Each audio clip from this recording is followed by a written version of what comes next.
Hello, tiny house people. Welcome to another exciting episode of Cheap Ass Wayne. Wayne's Tiny House. Or Cheap Ass Wayne. I tell you, I gotta start another YouTube channel called Cheap Ass Wayne, because here's another bargain I got from let's see, Restore. I bought 23 of these. They were brand new at the time. It was over a year ago. So they're a little cruddy because they were stored outside, but they're still intact, in good shape. Sells at Lowe's for over $19. I think $19.95 when I looked it up a year ago when I bought these. I paid $1.80 a piece for these. It's a huge savings. Now let me show you what I'm going to be doing with them, or what I did with them and going to be doing with them.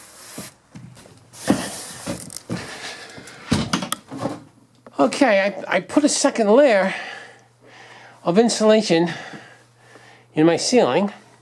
Now that gave me an R value of 20 total in that ceiling, because 2 inches of that Styrofoam insulation is an R10. That's the R value.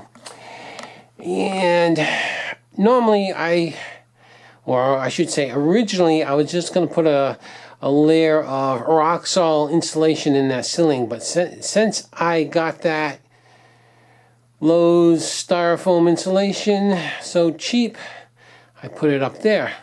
Now another thing I'm doing with it is putting it in my walls. Now as you can see, I had put it in, like where I have wires, I have to put it in 2 pieces, and then I would add the spray-in foam insulation where I have gaps.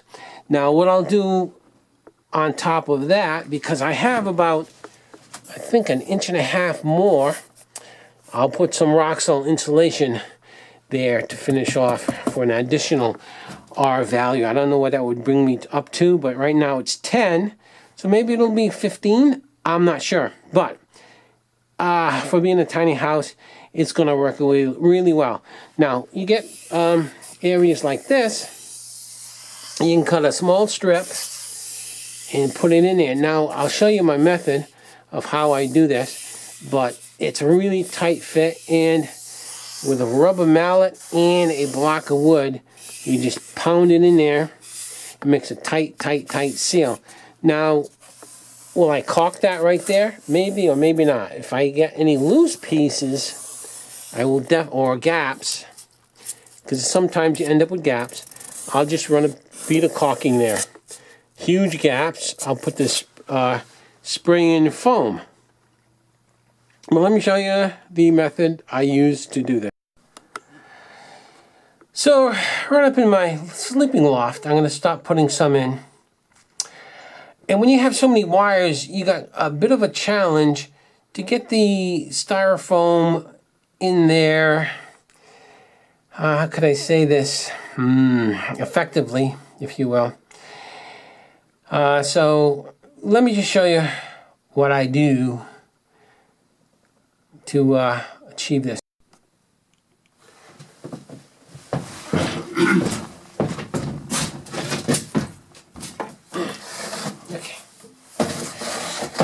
Okay, so this particular one is going to be a, not the most difficult one, but a intermediate kind of a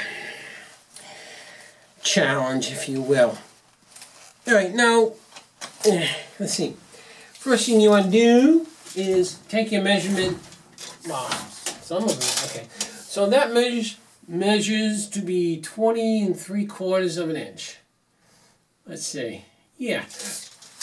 20 3/4. Now, crap, what'd I drop? Oh well.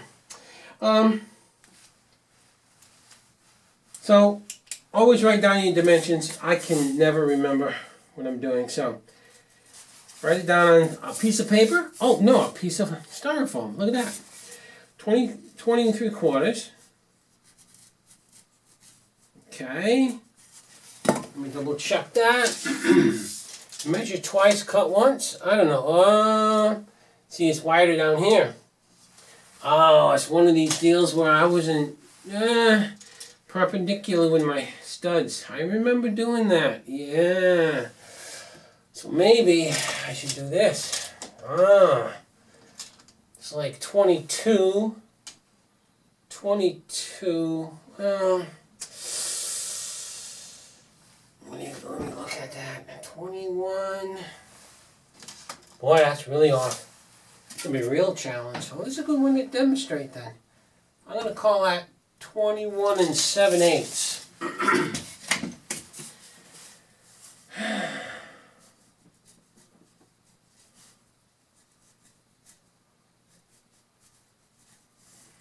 Alright, so it's at the top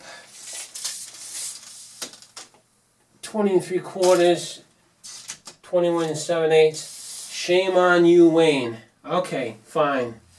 So I'll go for top, the bottom. Oh, but this is going to be a challenge. Woo! Alright. Do this in sections, right? So, let's see. I'll make it 28 high.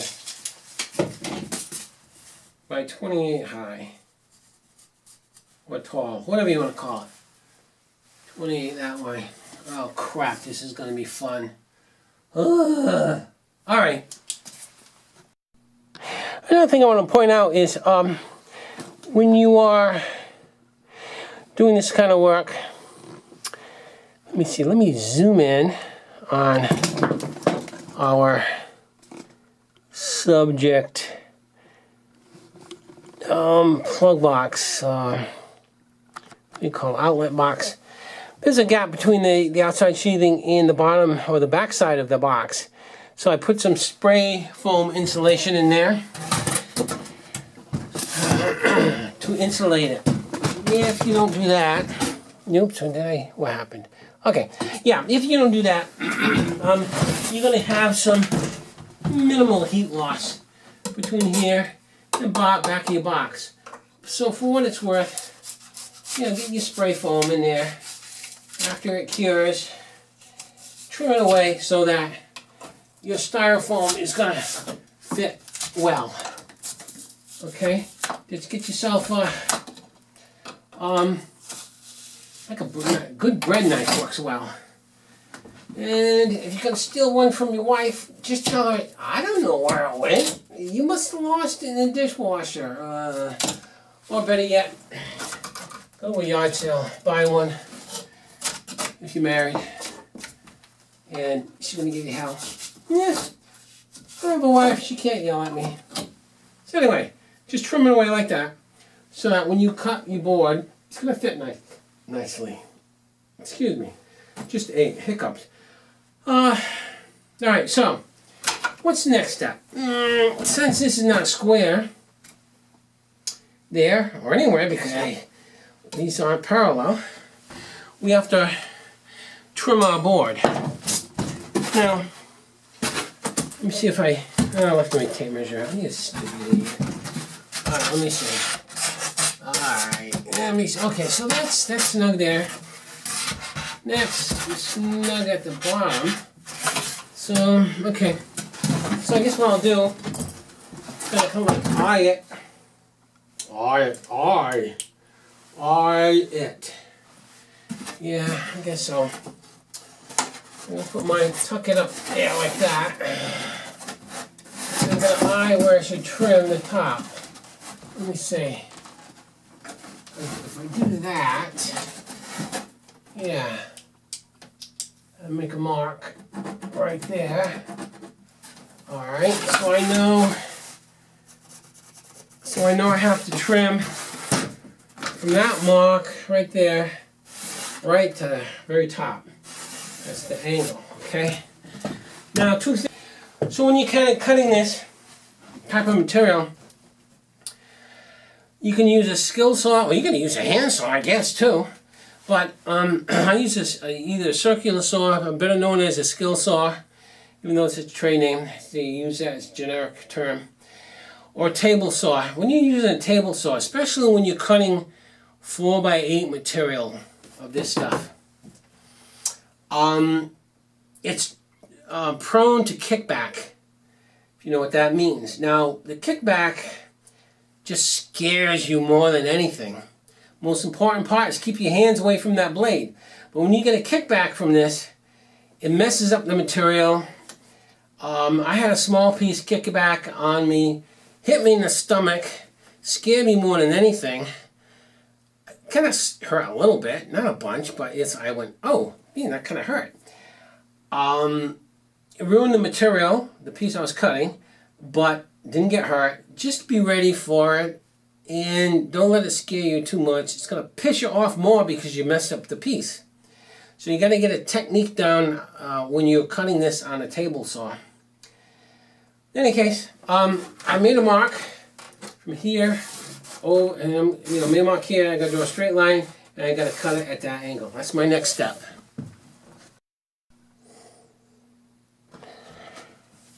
Okay, that cut came out pretty good, I think. That'll nestle in there well. Next thing, by the way, I had to cut it twice. I messed up on the first time. I didn't want to show you that one. One thing I learned years ago when I took a photography class was to make yourself look like a good photographer, you throw away the bad ones. And that's what I do. I threw away the bad one to make myself look good. So anyway, now we have to notch for the box, right? Notch around for that box. So I guess that's kind of easy, maybe. I don't know if my fat head's going to get in the way, but basically I'm going to put this up there and make some marks for the box. Make some marks for the box. Yeah, that sounds right. Let me see now. That's going to go right about there. And right about there.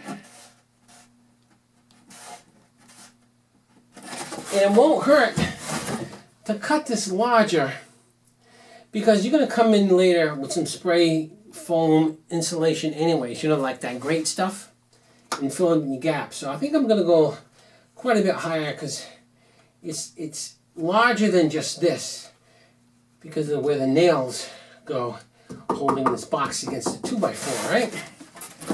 So let me look at that again. Yeah, I'm going to go there. Whoops. You probably can't see it because of my fat hand. Oh, that's too bad. In there, okay. So, notch it there and there. And the depth you can kind of get closer because there's nothing else there, right? And we'll do this. Oh, okay, how can we do this? So it's good. Let me see. We'll just do this. I'll just do that.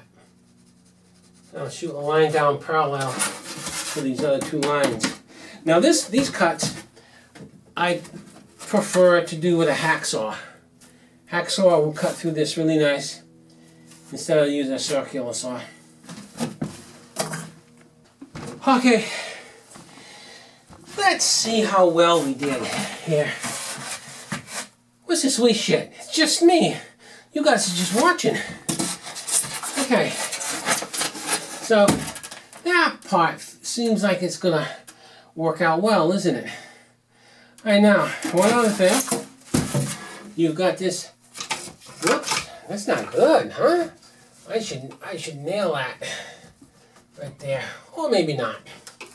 As long as I get to that wire. You're supposed to, by code, if you're working with a code, if you have a code, stay home in bed. So anyway, I should put a nail there so I'm not getting this action, huh? Yeah, let me go get a staple.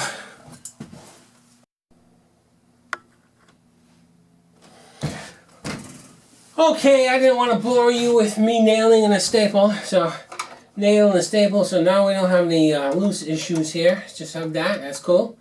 Alright, tuck those in like that. Now, another thing you want to do is you gotta cut yourself what I call a chamfer in the back end of that styrofoam here. run along here, as you can see it right there, so that we have a place for that wire to go. However, let me see if I have it too long. Not really. No, not really. So you can use one or two methods. Either use a knife like this. See how well that works.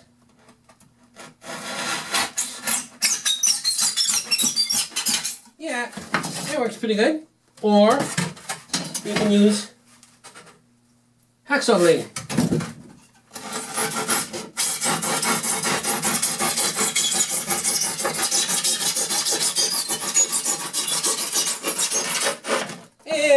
I don't know, one or the other. It doesn't matter. You just have to have a place for that wire to go. Right?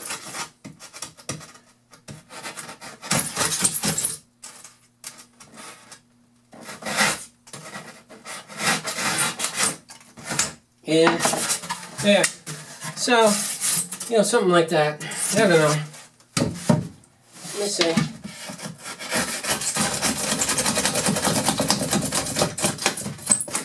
Okay, there you go. That should work. I hope it works. Now, it should be a nice tight fit. And it's, you know what?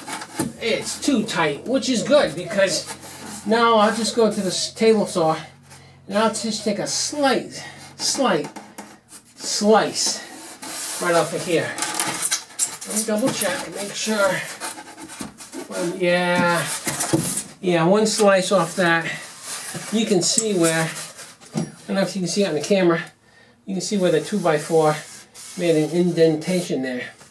So I'm just going to give that a small slice. Let me try to see how the bottom is fitting. The bottom might be fitting much better. And it is. The bottom fits a lot better. See, it's in there. So really it's just the top. So I'm very careful with my slice. I should get that perfectly. Okay, let me try that. Okay. Up and down those stairs are killing me. Okay, so I made my cut. And this time I chose to use just a blade, hacksaw blade. Not a holder, but just the blade to make that cut. Took me a little bit longer. Yeah, maybe like 20 seconds instead of 10 seconds. Wasn't long at all. Let's see how that fits. Get it there. All right, okay, now, let's see.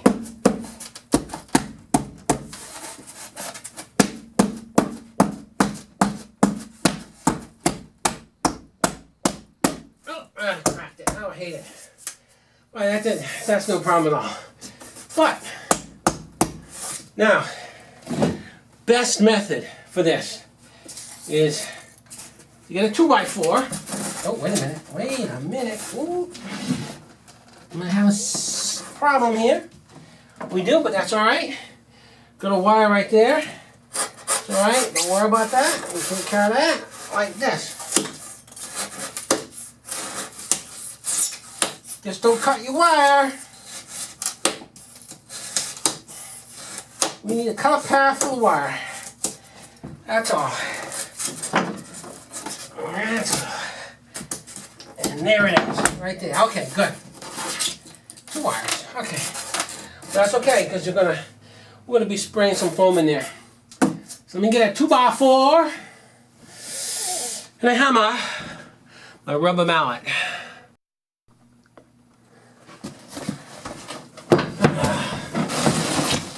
Okay.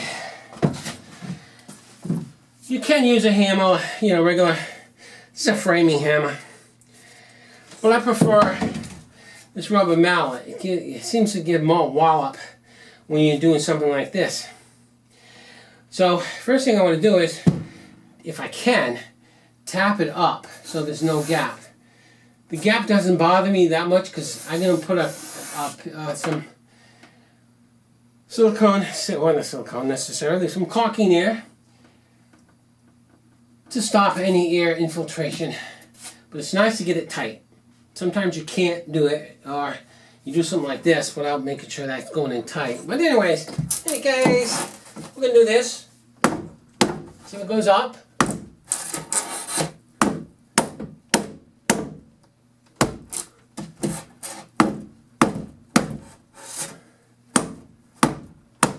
Well, I think it did a little.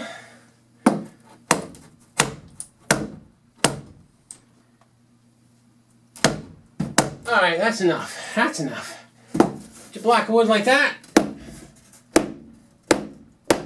Slam it home.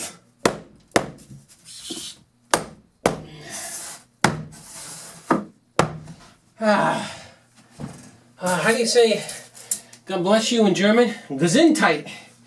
That's what it should do. It should go Gesundheit.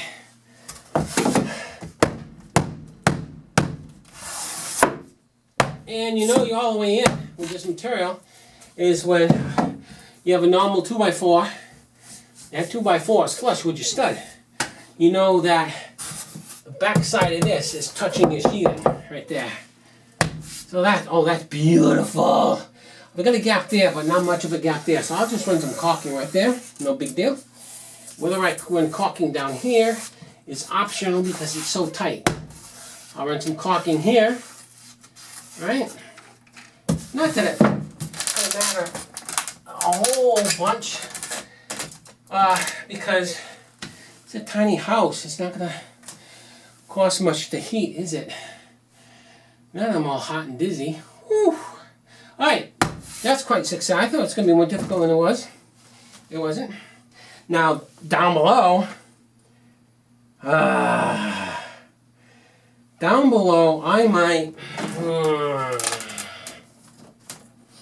might put a piece down below here and it just spray foam that whole area. Not sure. But I don't have my tape measure on me. Maybe it's in my jacket. Where's my tape measure? Nah, it's outside. Okay, next step for this is put a piece in there. Now, what I could do is just put regular insulation in there, either fiberglass or the Roxol insulation. I'm gonna put a piece in a piece of styrofoam because you know what? It's almost considered scrapped pieces now that I'm putting in here. A lot of it that wherever you can use this, if you bought it cheap like I did, if I didn't get it as cheap as I did, I wouldn't be doing this. I would just be putting fiberglass or Roxol in the walls. Okay, next step, the bottom piece. Okay, for the last piece, for this stud cavity, I chose to use the stuff that I originally bought. The pink stuff, or whatever the color that is. It's the same thickness, same R value. I'm just looking at usage with my scrap materials. Now, where the wires are, I'm just going to take a can of spray and foam, you know, the great stuff, and just load that up with that material, with the great stuff. And then on top of that, I'll put a layer, like 1.5 inches. Yeah, that's what it is. 1.5 inches is what's left between that styrofoam and the stud, top of this, inside of the stud, I should say. And yeah, I'll just put Roxol insulation there with my vapor barrier or my vapor retardant, whatever they recommend these days. And but anyways, let me show you some of the areas that I already sprayed foam in so you get the idea.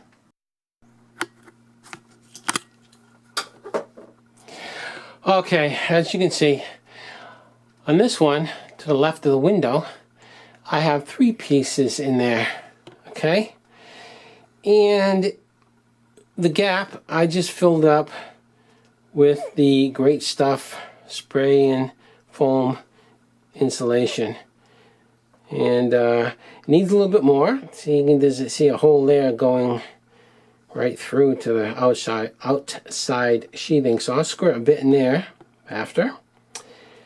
And let's see, that could use a little more, no big deal. And I think there's a hole there. So after you use the spraying in, I guess you got to get a technique going on, because sometimes you spray so much in and it's, oh my God, stuff starts growing like crazy. Then you spray a little less in and it doesn't expand out as much as you were hoping. So you got to get something in between the two, right? It kind of makes sense, doesn't it? Why am I out of focus? Okay, so that's about it right there. As you can see, I'm continuing here. I got to concentrate on the upstairs, so that's what I have to do before I finish down here. Let me show you another area. Okay, here's another area downstairs that I did right above the wheel well. Below the window. The window, yeah, look at the window. That's a nice window. Anyway, yeah, down below here. These are the areas where I have to spray the insulation in. Right there, above the box, to the side, down below. Kind of a lot of wire there, excess wire, but that's okay. I'll spray that in there, up in there, in that hole, and everywhere else. Now, if there's any gaps, you spray it there also. Any small gaps, I guess maybe just some caulking will do. And there's another area there. In any case, yeah, that's it for this part of my video. Stay tuned for more. I'm way behind, but be patient. I'll get them out there. And I got to go back in time and do a lot of catching up to do. I've been so busy. In any case, I'm up to 91 subscribers, so help me out here. Give me a thumbs up. Give me a like. As I said in the past, give me a hug. There are no hugs on these things. And subscribe. Thank you very much. This is Wayne's for Tiny House. This is Wayne for Wayne's Tiny House. Talk to you later. Okay, so I wasn't going to do this now, but I think, you know, for the next step that you after this is to putting in your spray foam in there. And I wasn't going to do it now, but I think one can is going to probably suck that all up. Well, that's going to suck up one can. If it doesn't, I've got some other areas I can go to and knock off this can. Now, one thing that I can't emphasize enough, only because it happened to me, wear these gloves. Let's see now. I picked them up pretty cheap, somewhere, I forget where, but they're available in most hardware stores, Home Depot, Lowe's, Ocean State Job Lot, which if you're watching this in another state, probably don't have, but you know, one of those stores. It took me, I bet you, over a week. I was still peeling this stuff off my hands. Once you get it on your hand, it's like glue. I mean, nasty, nasty glue. And so, you get it on your clothes. Make sure you're wearing junk clothes, because it's going to ruin your clothes. What can I tell you? Yep. So we're gonna, I should have had this ready before. I don't know if you shake this up first or what. Nothing. This type, you're gonna pull this out, push it up. This shuts it down. This turns it on, and maybe another click kind of makes it a smaller stream. I don't know. I'm not really used to this. Second time I used one of these. All right, so here we go. Shake it up, I think. Hold it upside down. Let's go to town.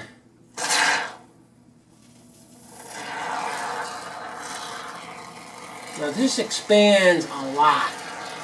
I mean a whole lot. And you kind of like, they don't fall on you. You gotta kind of make it stick to the siding. up the sheathing here.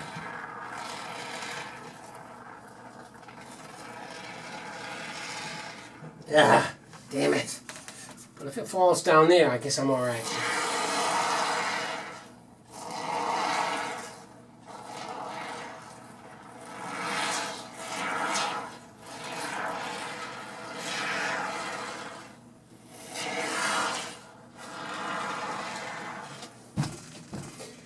Yeah, all right. I guess this is how you get it on your fingers. You're doing stupid shit like this. Don't want that in there.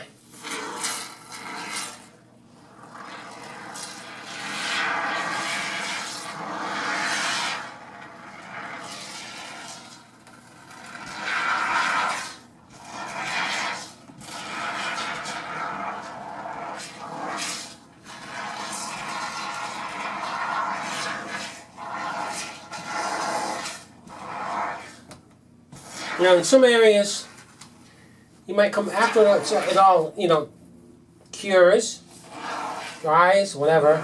It's going to expand a lot. You might find some gaping holes still that have to be gone over again. I think I'm getting carried away. I'll put something in the crack here.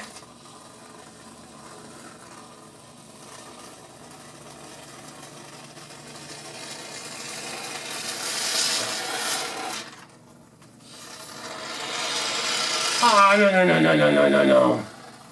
Ah, shit. Tuck it in, I guess, since I have the glove on. Ah, shit. Let's see. Get in there.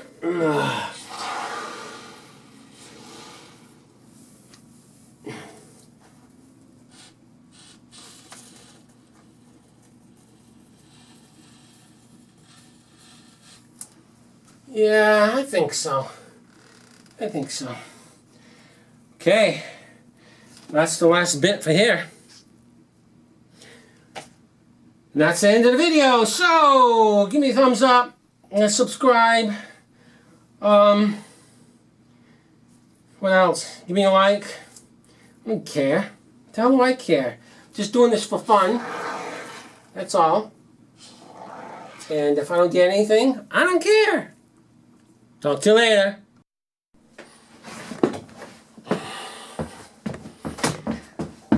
Okay, so after the spraying foam expands and is totally cured, you might want to trim it down even or flush with the styrofoam here. And the reason why I want to flush is because I'm going to be putting 1.5 inches of insulation on top of that. Not the foam stuff, but either the fiberglass or the rock sole. One thing you got to be careful of, sometimes it'll get behind the wire and push the wire out. So you got to be very careful of that. So let's see. I don't know how it's going to work out. I just got to be very careful.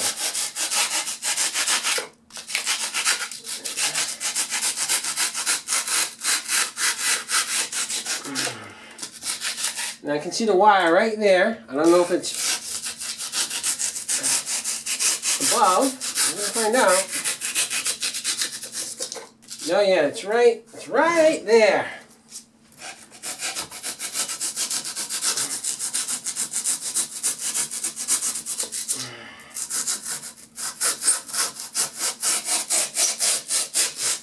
Very little resistance here, so I know I'm not hitting the wire. Oh, I'm hitting something. Oh, maybe not. I don't know.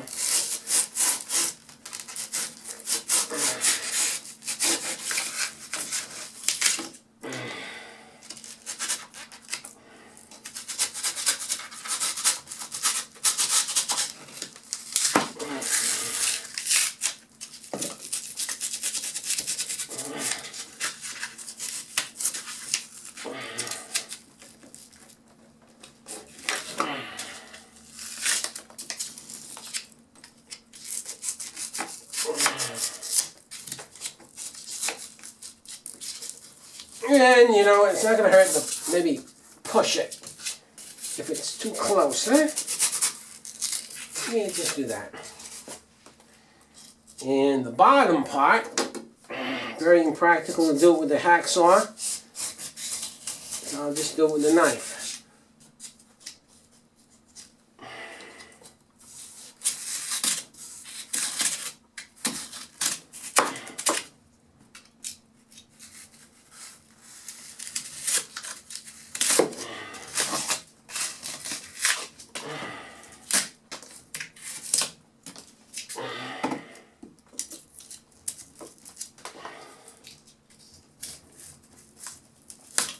Okay, I guess that's it. Good enough for me. I like it.